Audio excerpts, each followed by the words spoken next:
We'll wait a, hello? We'll wait a minute before, I'll let a few people, more people come in. How are you?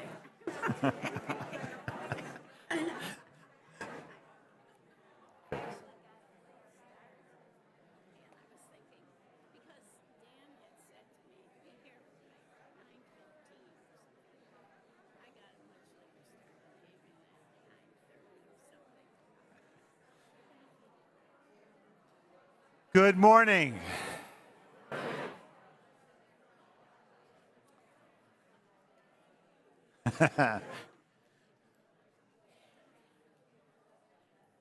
Good morning.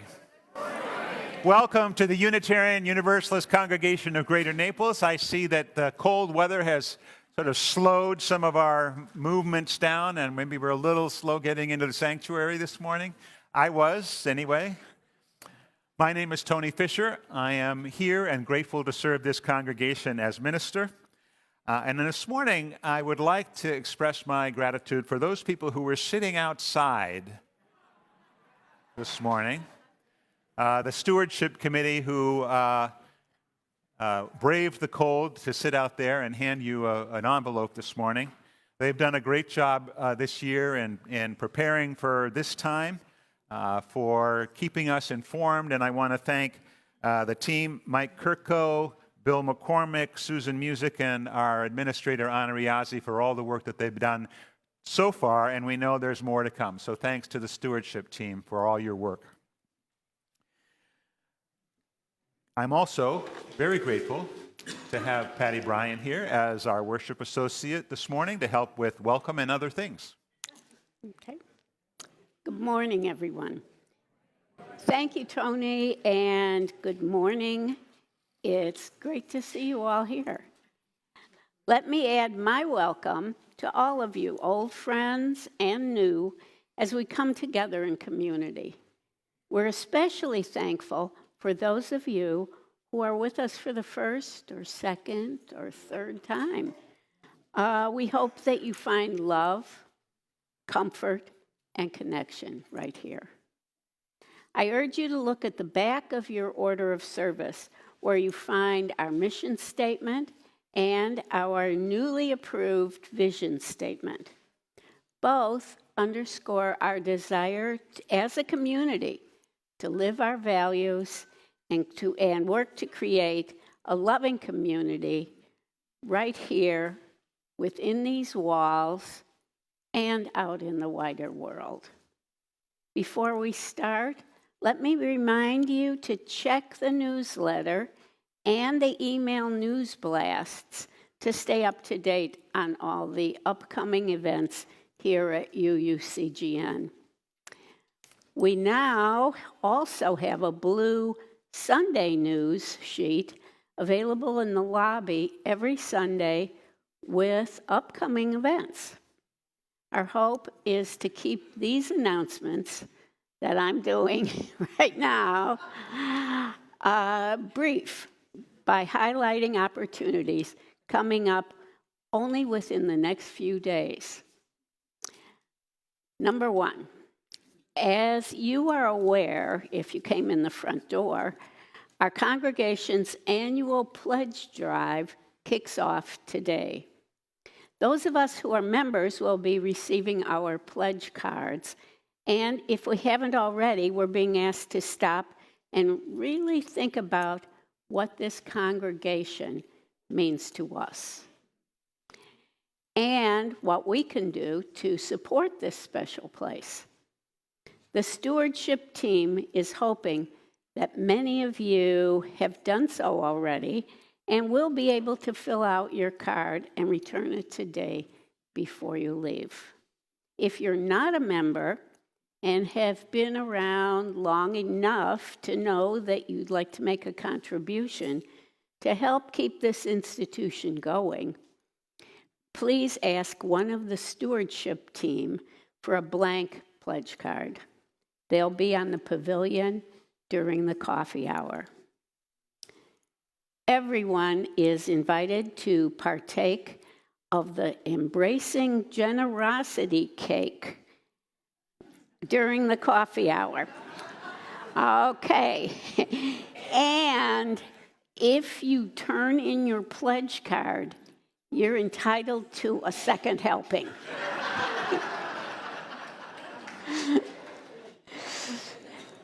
Today, right here in the sanctuary at 11:30, we have a forum with Steve Gunther, who will talk about a new link in the Southwest Florida bike trail.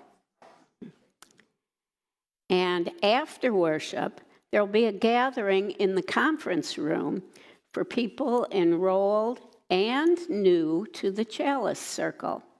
Nancy and Al will share their enthusiasm for how best to personally benefit from that experience. We still have a few openings in the Monday morning group and in the Wednesday morning group. Please let Anna know if you'd like more details. Wonderful Wednesday this week will be an odyssey with longtime member Carl Erickson sharing his story. Wonderful Wednesdays start with a short centering time at 6 o'clock, followed by a shared meal at 6:20, and the program at 7 o'clock. Please contact the office if you're interested in joining us for dinner. And now, let's relax and settle ourselves into this time of worship with the prelude.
We have arrived as we are from many different places, encouraged to bring our whole selves to this shared journey of discovery.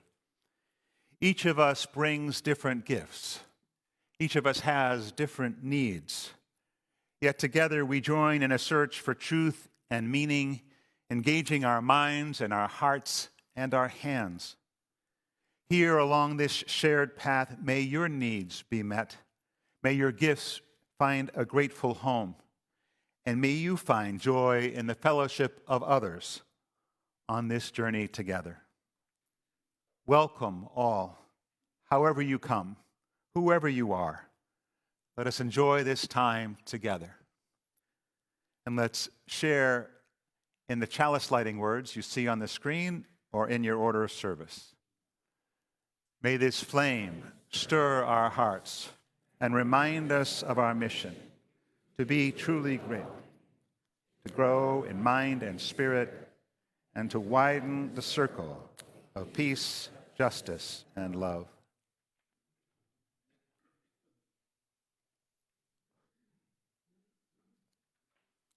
And let's join together and sing our opening hymn. It's number 347 in the gray hymnal. Gather the Spirit. Please rise as you're willing and able.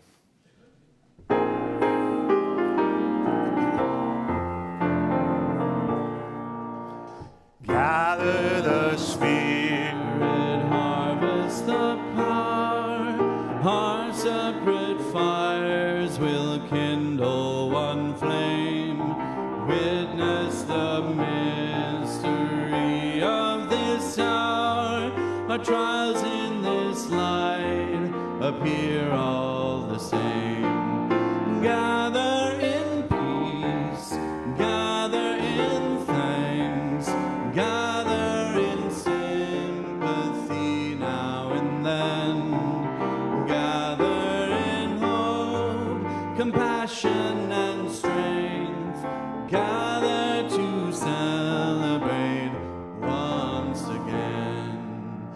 Gather the spirit of heart and mind, seeds for the sowing are laid in store, nurtured in love and conscience refined, with body and spirit united once more. Gather in peace, gather in thanks, gather in sympathy now and then, gather in hope, compassion and strength, gather to celebrate once again. Gather the Spirit growing in all, drawn by the moon and fed by the sun, winter to spring and summer to fall, the chorus of life resounding as one. Gather in peace, gather in thanks, gather in sympathy now and then, gather in hope, compassion and strength, gather to celebrate once again. please be seated. That was lovely. Thank you so much for that.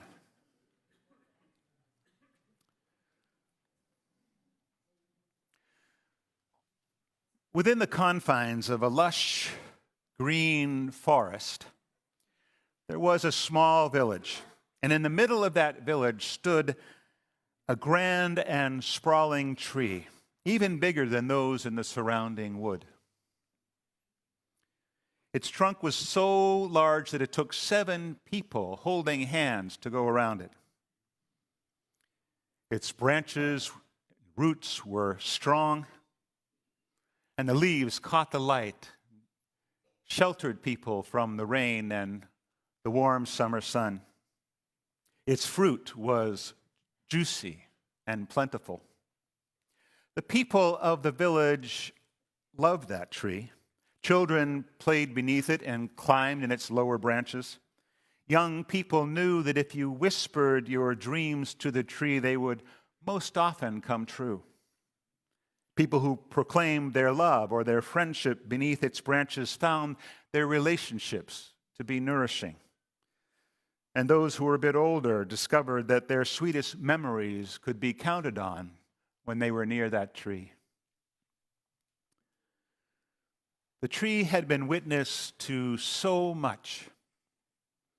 And when breezes blew through its leaves, one could hear echoes of generations, laughter, conversations, dreams, prayers, songs. Animals loved the tree too. Rabbits lived in burrows under the roots. Squirrels and lizards lived in the branches. Bats and birds and insects flew in and out to eat of the flower's nectar or eat the abundant fruit. The tree seemed to buzz with life. One day, a traveling merchant on his way to a nearby city arrived in the village. He rested in the shade of that great tree and ate 2 pieces of its delicious fruit. "This fruit is incredible," he said. "I'd like to have some to sell in the next villages that I visit. Who owns this tree?" "No one owns the tree," replied a woman looking up into the branches.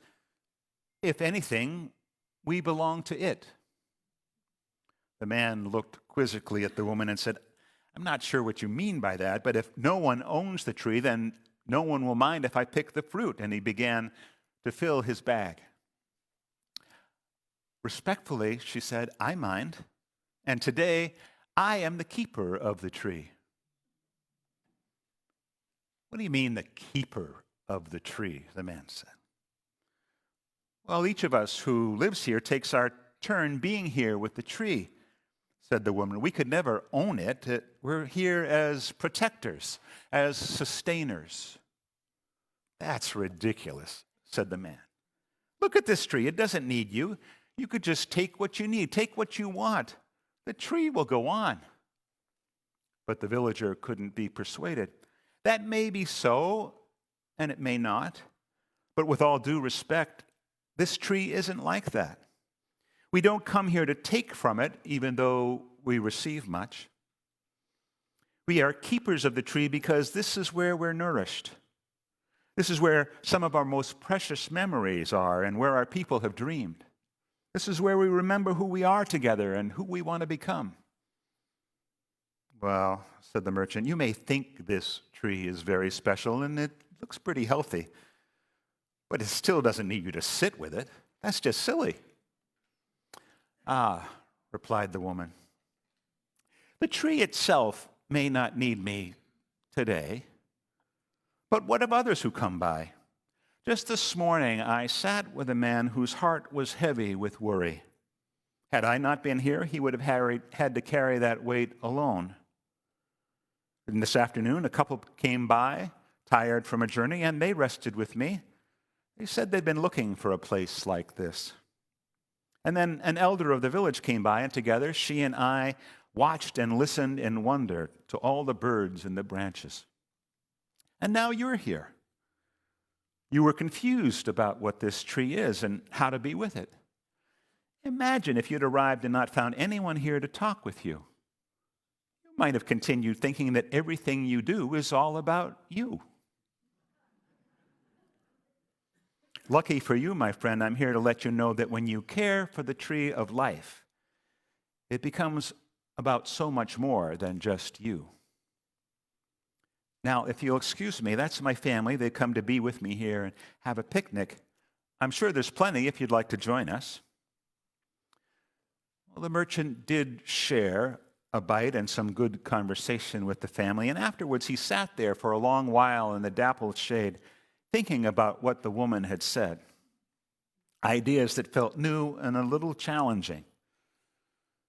As the son started on his downward journey, he picked up his bag and headed out of town, and he found himself whistling a song he hadn't thought about in years. And on his way, he shared a smile with each person that he met. his heart feeling strangely light and joyful. He thought he might come back here someday.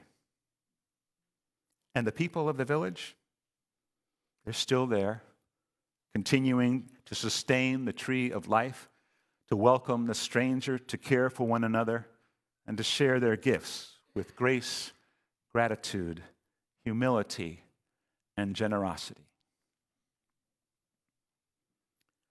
Let's remain seated and join together in singing our centering hymn, Spirit of Life.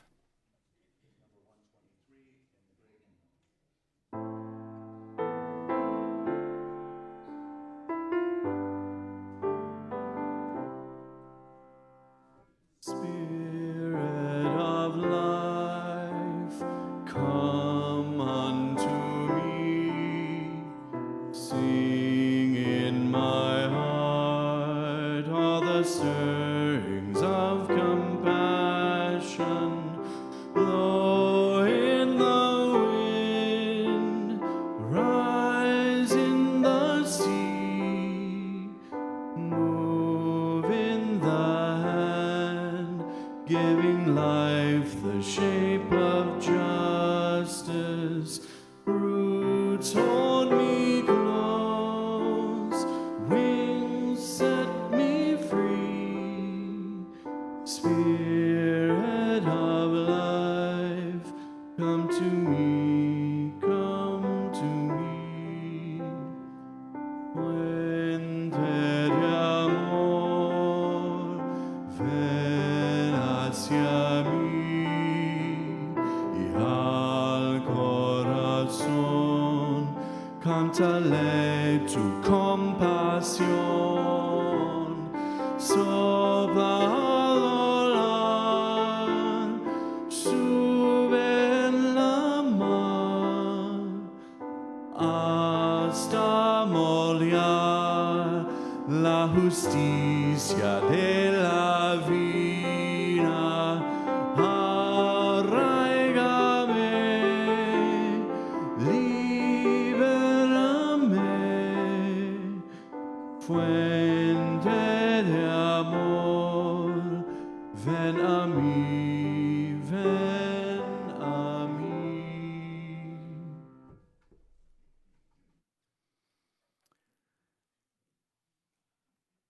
In this time together, we offer each other a gift of ourselves, a gift of our caring, our concerns, our joys, and our sorrows.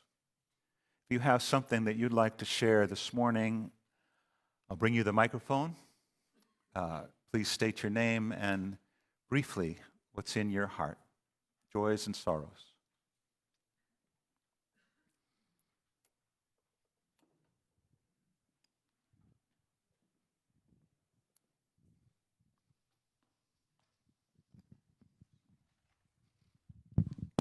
Thank you, Tony. Hi, everyone, and Happy New Year. My name is Bobby, and I do have a very special joy to share with you. We had an unexpected opportunity come up, very last minute, to travel to Durham, North Carolina between the days of Christmas and New Year's. My son and his wife had a trip planned to travel, and the person they had arranged to take care of their animals while they were away bailed on them. So they called, and of course, when they asked, gee, do you have anything on your calendar these days? Can you come and help us out? And my honest response was, nothing that couldn't be changed. So we did make those changes, and we went up to visit, had just a very brief overlap between us arriving and them leaving. But something that my husband Dave and I had wanted to participate in while we were there was to attend the UU service at, Eno River, Unitarian Universalist Fellowship, that's the name. So we checked online for the times, and we went. And it's really fun when you get to visit another congregation. And we're very new to UU, so we had really nothing to compare it to. but soon found out in this very vibrant, exciting community, they were celebrating Kwanzaa. And oh my gosh, was it a celebration? I mean, the pageantry and the music and the drum circle and the piano and very colorful and very exciting. And what was really heartwarming for us is that many of the hymns that we were singing are ones that we were familiar with. So a very warm, welcoming congregation, although certainly we consider this our home. We felt very much at home there. But something that I just briefly wanted to share, another joy, is that the guest speaker to deliver the homily was someone that came up to the podium, introduced herself, Sophia Betancourt. Yeah, which she is the president of the UU Association. And not only is she a very compelling speaker, she's got a beautiful voice. So all in all, and then afterward there was an opportunity to share a Kwanzaa meal, which was fantastic. So anyway, joy all around. Happy to be back. Thank you, Bobby. And you and Dave are now in charge of next year's Kwanzaa celebration here at UU.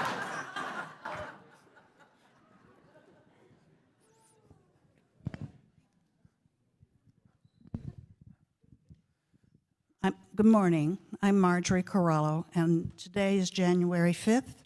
It would be Sal's birthday today. He's been gone 4 years and 21 days, but I smiled this morning when I recognized it was his day. So I just wanted to share. He loved this congregation. Absolutely. We loved him as well.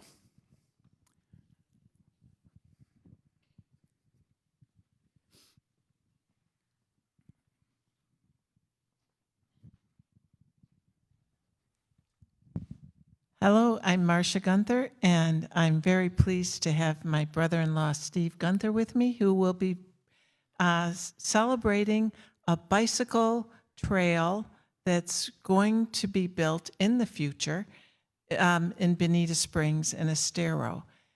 For those of you who live up north with us, Up north. please come and listen to this vibrant demonstration of enthusiasm for bicycling and walking and recreation. Thanks, Marcia. Welcome, Steve.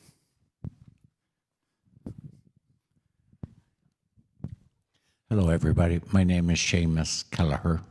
I got a funny accent from Ireland, but we're fairly new to this wonderful institution here. Brings us much joy. But I want to welcome my sister Carol from Ireland, who came out and talk about bringing joy. She lights up every room that she enters. Back in Ireland, she does a lot of healing for people, and she's wonderful. And I just want to thank her for a beautiful husband who passed away last year, Pather, who we all love dearly. And so that's a joy and sorrow. But Pather was a wonderful one and brought joy to us all. So let's just remember him today. Thank you. Thank you, and welcome. And thank you for sharing your accent with us. It's just lovely. None of us have accents here. I'll put on my New York accent now. I'm Jane Graham, and I don't know if this is a joy or a sorrow. It's more a peculiarity. We've just come back from a trip to Central America and happened to be in the Panama Canal when some news broke about how we would like to take it back. And I can tell you, it did not go over very well in Panama.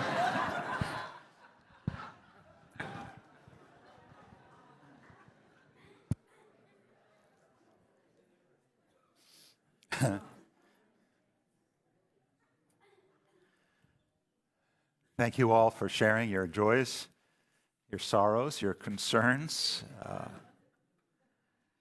Let's take a deep breath together. Express our gratitude for all that has been shared, all that remains unspoken here within this space. And join in the spirit of meditation.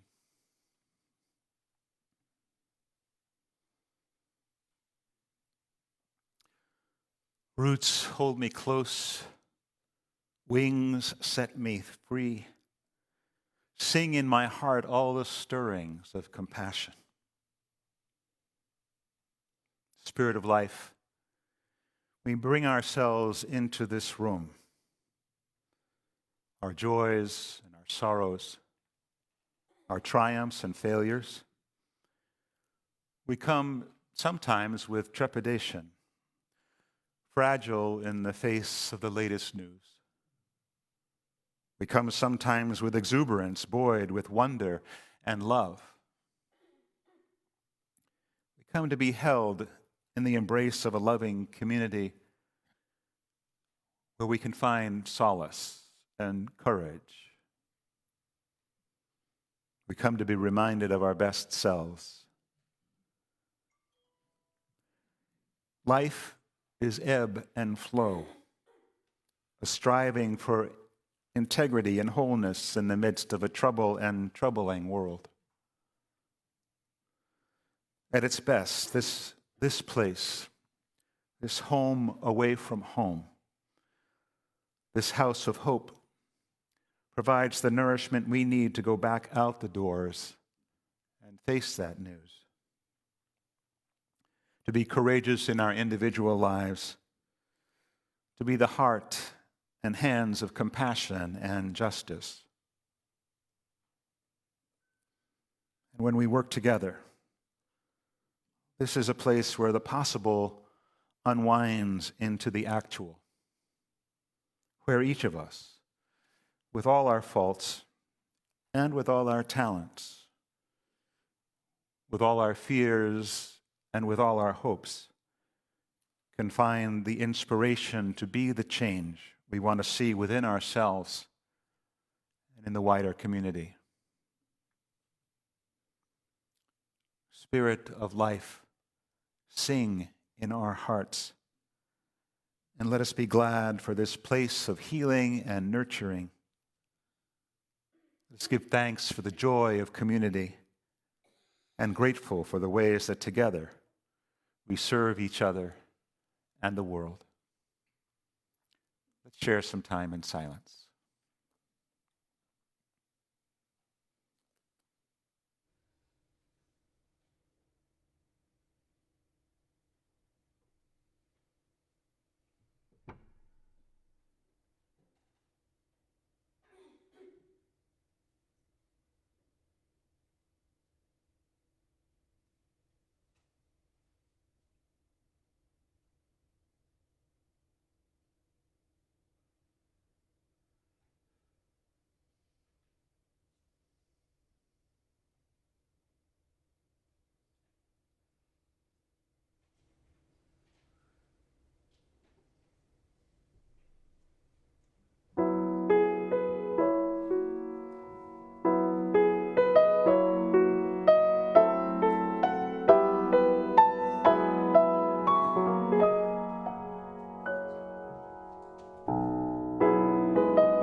The Purpose of This Community by Eric Walker Wickstrom.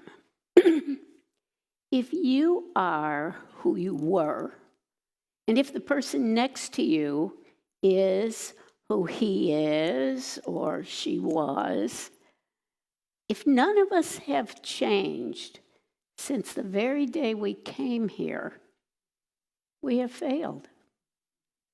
The purpose of this community, of any congregation, church, temple, zendo, mosque, is to help its people grow.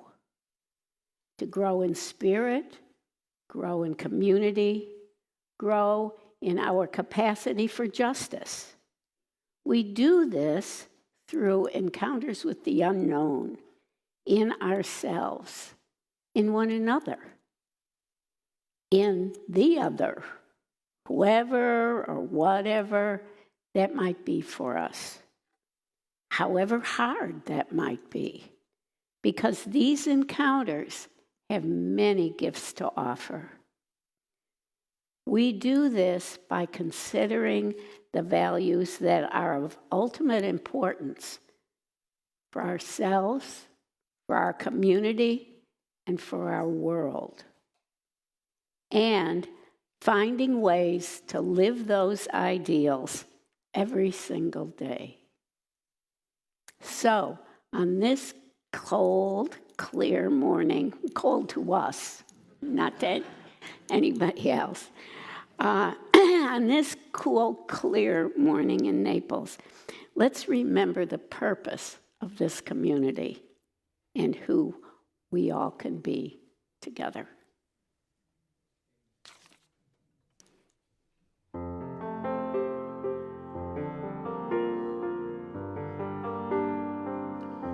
As we enjoy these shady trees, our elders had from saplings grown for those to come. We sow our seeds that they may reap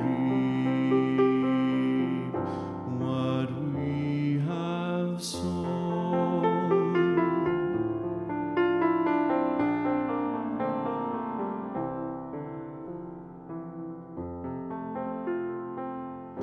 We can give only what we have, our time and skills, small though they be. May not our effort be in vain, but help to build community.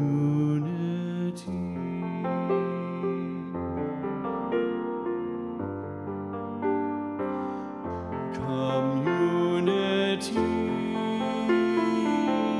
of kindred souls, all threads in life's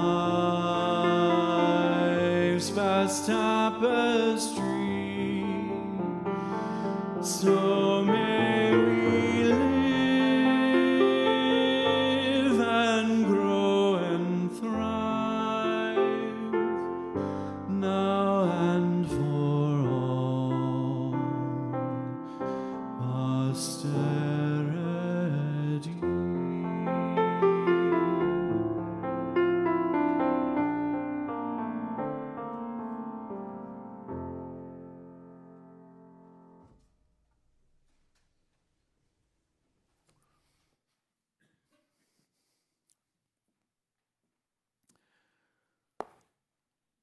From earliest times, the tree of life has been a symbol of connectedness, with its roots deep below the ground, its trunk solidly on the earth, and its branches reaching out and up into the heavens.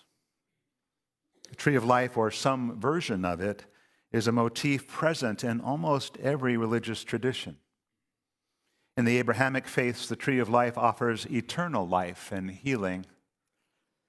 In Buddhism, the Bodhi tree has come to represent wisdom and enlightenment. In the Jewish mystical tradition known as Kabbalah, the tree of life is depicted in a diagram in which is used to describe the nature of the divine and the manner in which the world was created. The diagram consists of 10 nodes representing 10 attributes of the divine, and the 22 connecting paths or branches between those nodes are associated with the 22 letters of the Hebrew alphabet. This tree of life is used as a tool for understanding the relationship between the physical world and the spiritual realm, for achieving spiritual enlightenment. It's a rich and complex symbol with many layers of meaning. Native American cultures, with their deep respect for nature and the interconnectedness of all things, hold trees in high regard as well. Among the Iroquois people, the tree of peace, also known as the tree of the great long leaves, plays a central role in their spiritual tradition. A gift from the Creator, the tree symbolizes peace, unity, and the law. The Iroquois people practice something called the condolence ceremony, a ritual that aims to heal grief, restore harmony, and reaffirm the bonds between people. This ceremony, by preserving unity and peace, is seen as a way of sustaining the tree of life. Aside from the story I shared earlier, written by UU minister Lynn Gardner, Unitarian Universalists have for some reason not yet found a place in our tradition for the tree of life, and yet to my mind it fits us and our congregation so well. We believe deeply in the connectedness and interdependence of all things. From our scientific view of the world, we understand that the air we breathe depends completely on the abilities of trees and other plants to turn our breath laden with carbon dioxide back into the oxygen that we need. We've come to learn that trees are not solitary entities, but like all life, depend on complex connections with other life forms beneath and above the ground. From a metaphorical point of view, we can think of our congregations as being deeply rooted in strong universal values centered in love.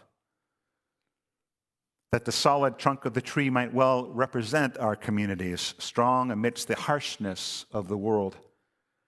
And that we have branches that reach out to the wider community and reach up into the realm of possibility.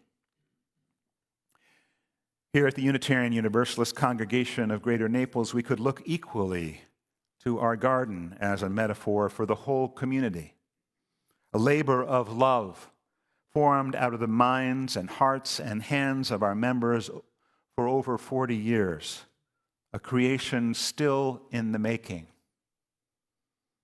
And as with our faithful Tuesday morning garden crew, we find there is always work to do to sustain what has been built here.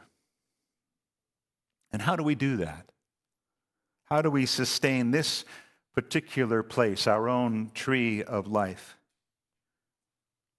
We sustain a place like this by being welcoming and affirming to people regardless of where they come from, what their religious background might be, the color of their skin, how they identify along the gender spectrum, who they love, what their financial situation is, or what their political preference might be.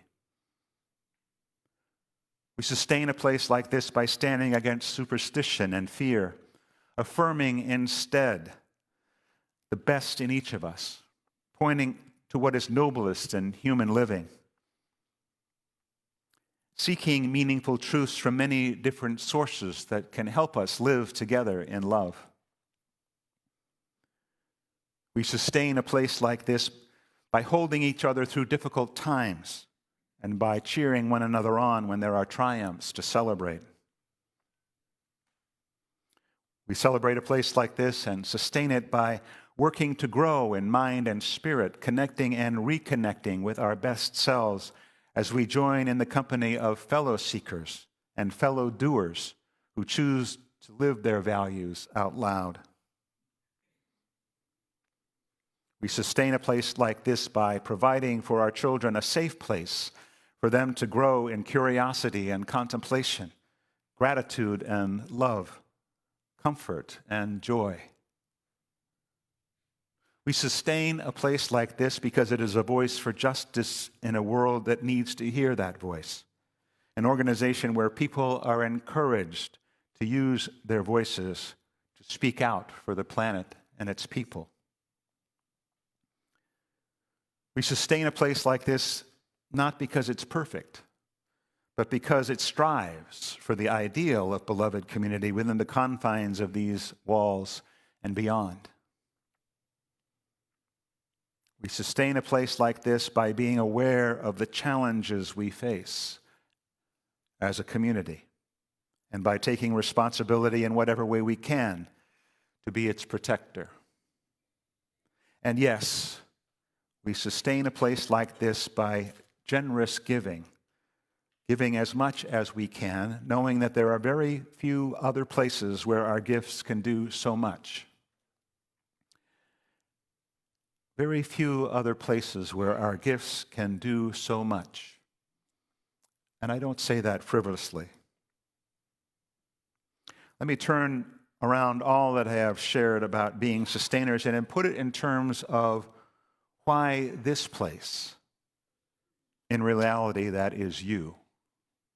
Why you, why this place, this tree of life is worthy of our highest consideration when it comes to our charitable dollars. There are three things.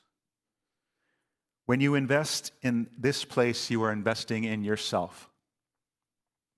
It's a place that can have a greater impact on you personally than many other organizations, by being there when you are in need, by offering you things to think about, providing possibilities for personal growth, by being a place where you can share your gifts, your energy, your ideas.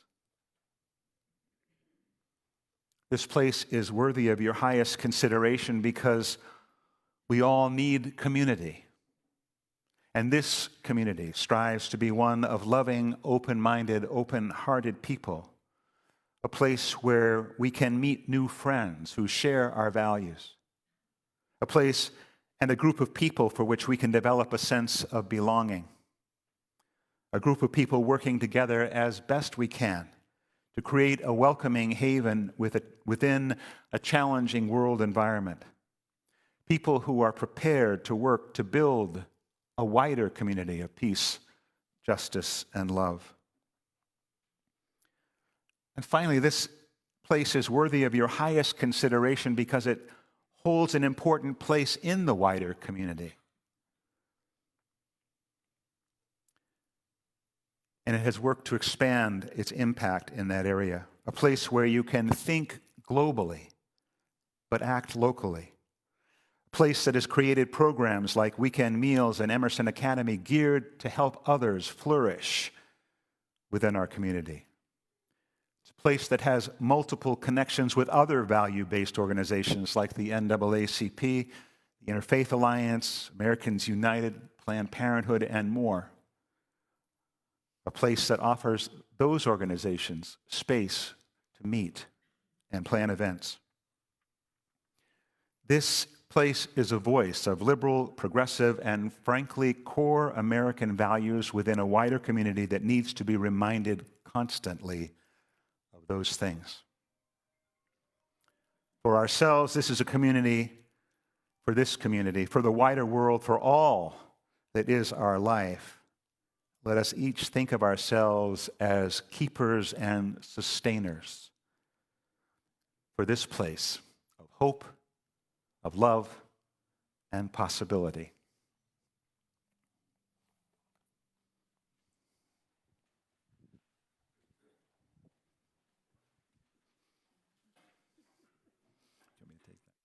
Thank you.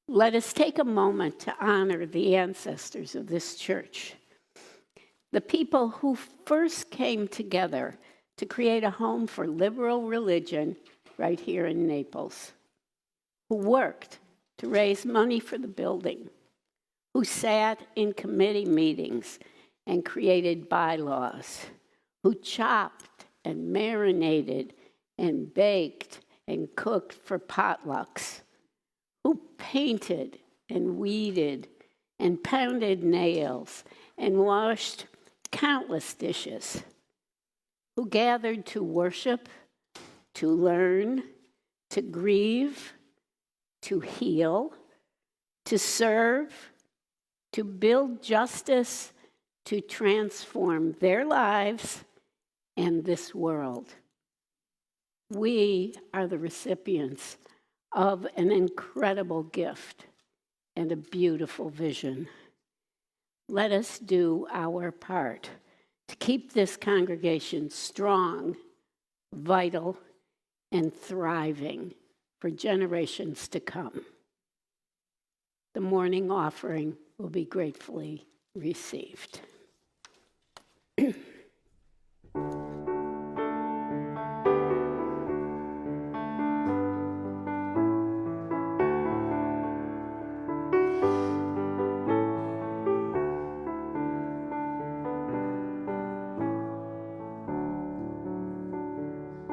Inch by inch, row by row, gonna make this garden grow.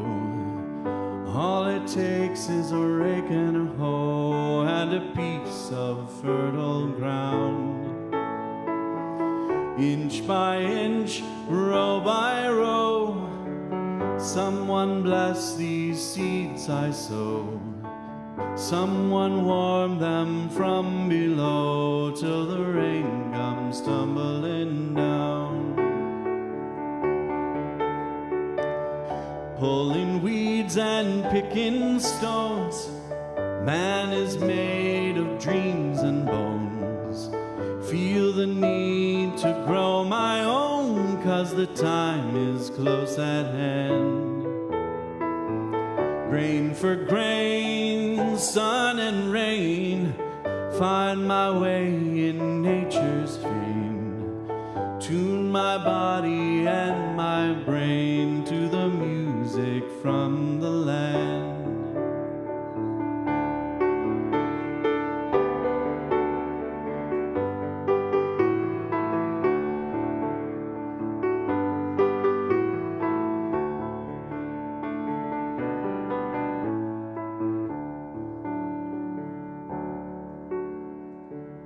Plant your rows straight and wrong, temper them with prayer and song. Mother Earth will make you strong if you give her love and care. Old crow watching hungrily from his perch in yonder tree. In my garden I'm as free as that feathered thief up there. Inch by inch, row by row, gonna make this garden grow. All it takes is a rake and a hoe and a piece of fertile ground. Inch by inch, row by row, someone bless these seeds I sow. Someone warm them from below till the rain comes tumbling down. Till the rain comes tumbling down.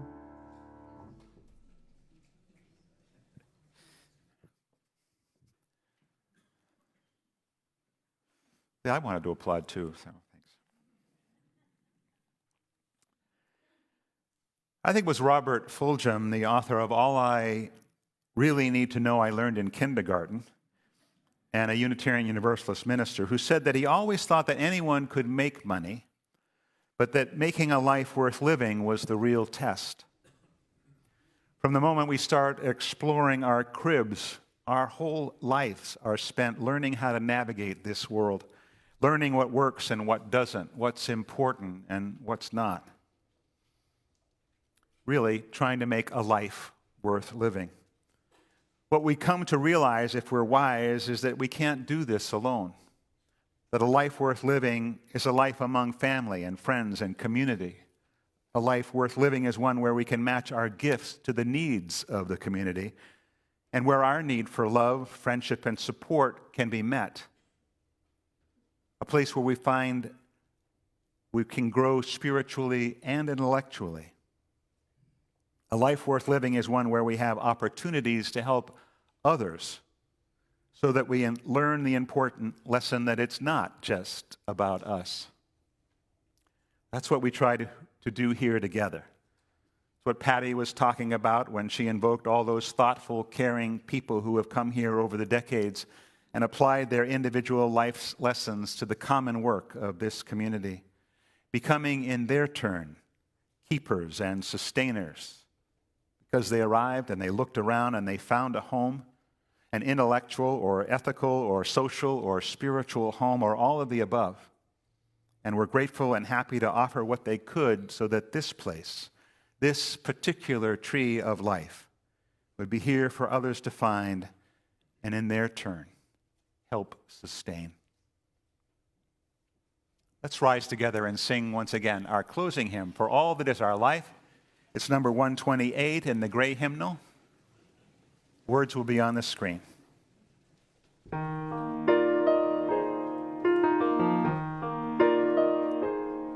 For all that is our life, we sing our thanks and praise.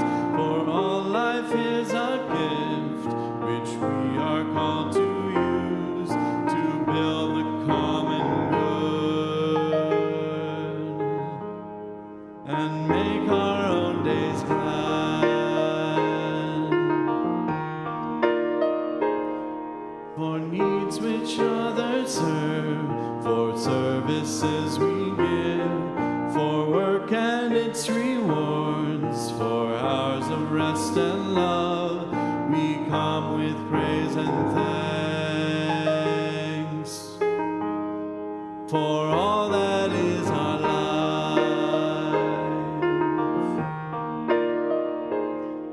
For sorrow we must bear, for failures, pain, and loss, for each new thing we learn, for fearful hours that pass, we come with praise and thanks.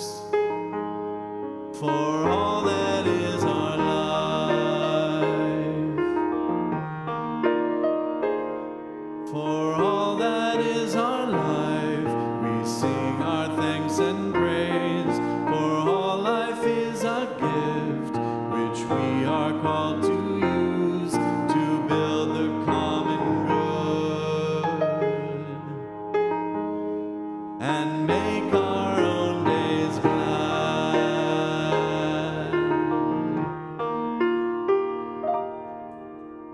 Go out into the world in peace, have courage, hold on to what is good, return to no person evil for evil, strengthen the faint-hearted, support the weak, help the suffering, honor all beings.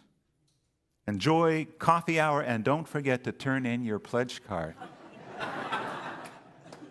Have a wonderful day.